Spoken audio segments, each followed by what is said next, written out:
ಪ್ರಜ್ವಲ್ ರೇವಣ್ಣ ವಿರುದ್ಧ ಅತ್ಯಾಚಾರ ಆರೋಪ ಪ್ರಕರಣಕ್ಕೆ ಸಂಬಂಧಪಟ್ಟಂತೆ ಎಸ್ಐಟಿ ದಾಳಿ ವೇಳೆ 10 ಪೆನ್ಡ್ರೈವ್ ಹಾಗೆ ಒಂದು ಹಾರ್ಡ್ ಡಿಸ್ಕ್ ಈಗ ಪತ್ತೆಯಾಗಿದೆ. ನಿನ್ನೆ ಕೇಸ್ ಸಂಬಂಧ ಹಲವೆಡೆ ಎಸ್ಐಟಿ ಟೀಮ್ ದಾಳಿ ನಡೆಸಿತ್ತು.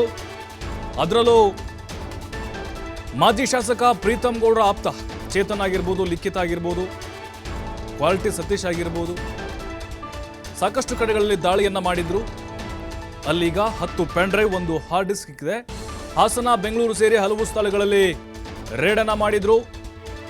ಪ್ರೀತಮ್ ಗೌಡ್ರ ಆಪ್ತರು ಅರೆಸ್ಟ್ ಆಗಿರುವಂತಹ ಇಬ್ಬರಿಗೆ ಸೇರಿದ ಸ್ಥಳಗಳಲ್ಲಿ ರೇಡ್ ಆಗಿತ್ತು.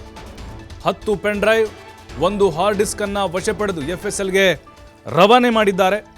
ಏನಿದೆ ಹಾಗಾದ್ರೆ ಆ 10 ಪೆನ್ಡ್ರೈವ್ಗಳಲ್ಲಿ ಏನು ರಹಸ್ಯ ಅಡಗಿದೆ?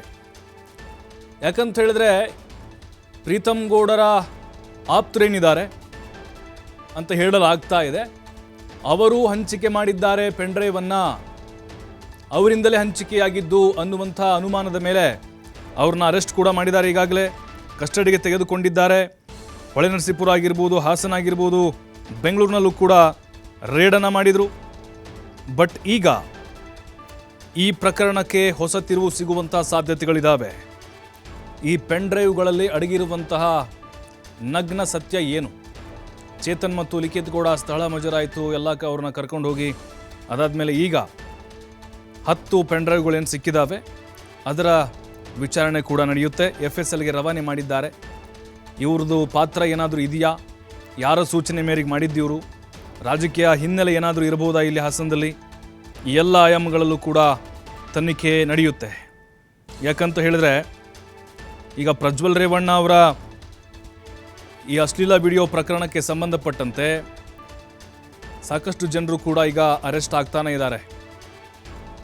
ಈಗ ಪ್ರೀತಮ್ ಗೌಡ ಅವರ ಆಪ್ತರು ಅಂತ ಏನು ಹೇಳಲಾಗ್ತಿರುವಂತಹ ಚೇತನ್ ಆಗಿರ್ಬೋದು, ಲಿಖಿತ್ ಗೌಡ ಆಗಿರ್ಬೋದು, ಅವ್ರಿಗೆ ಸಂಬಂಧಪಟ್ಟಂತಹ ಮನೆಗಳು ಮತ್ತು ಬಾರ್ಗಳ ಮೇಲೂ ಕೂಡ ದಾಳಿಯನ್ನು ನಡೆಸಲಾಯಿತು.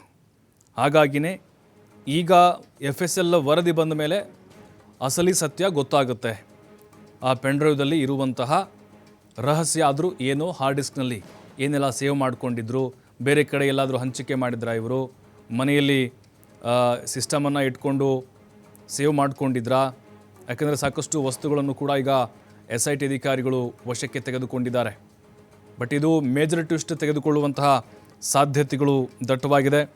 ಯಾಕಂತ ಹೇಳಿದ್ರೆ ಈಗ ಇದರ ಹಿಂದಿನ ಹಂಚಿಕೆದಾರರು ಯಾರು ಅನ್ನೋದು ಕೂಡ ಗೊತ್ತಾಗಬೇಕಾಗಿದೆ. ಈಗ ಆಯಿತು, ಪ್ರಜ್ವಲ್ ಅವರು ಆರೋಪಿ ಸ್ಥಾನದಲ್ಲಿದ್ದಾರೆ, ಅತ್ಯಾಚಾರ ಆರೋಪ ಎದುರಿಸ್ತಾ ಇದ್ದಾರೆ. ಆ ವಿಡಿಯೋವನ್ನು ಪೆನ್ಡ್ರೈವ್ ಮೂಲಕ ಹಂಚಿಕೆ ಮಾಡಿದಂಥವ್ರು ಯಾರು? ಯಾಕಂದರೆ ಲಕ್ಷಾಂತರ ಪೆನ್ಡ್ರೈವ್ಗಳು ಅಲ್ಲಿ ಸರಬರಾಜಾಗಿದೆ ಹಾಸನದಲ್ಲಿ.